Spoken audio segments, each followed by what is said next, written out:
Guys, nagsampay lang kami. May nakuha na naman dyan lemon. So, ito yung sampayan namin dito guys sa labas. Ayan.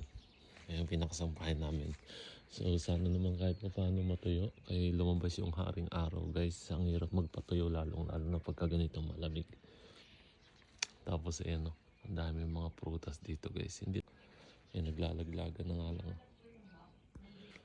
Saan? Oo nga no. Ayan. Tapos dito naman sa may bandang gilid guys. Ayan. Meron tayong mga lemon. Ayan o. May mga bunga ng lemon dito guys sa gilid natin. So hindi na natin kailangan bumili guys ng lemon. Makakatipid na tayo kahit pa paano. Ang daming bunga na ito guys, mga lemon. Ilang beses na kami kumuha rito. Kasi nga ang daming bunga niya guys. Tamang-tama kailangan namin lalong-lalo na sa ano. Pang tawag nito. Panlagay sa ulam. Ayan o.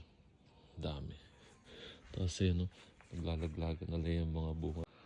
Ayan. Dami yan. Dito lang yan sa may loob ng bakuran namin. Ayan o. Dami. Ito hindi ko alam kung ano rin to. Meron ding isa dito eh. Kaso walang bunga. Siguro lemon din ata yan guys. Yo. Comment down below nga guys kung ano yan. Ayan o. Diba?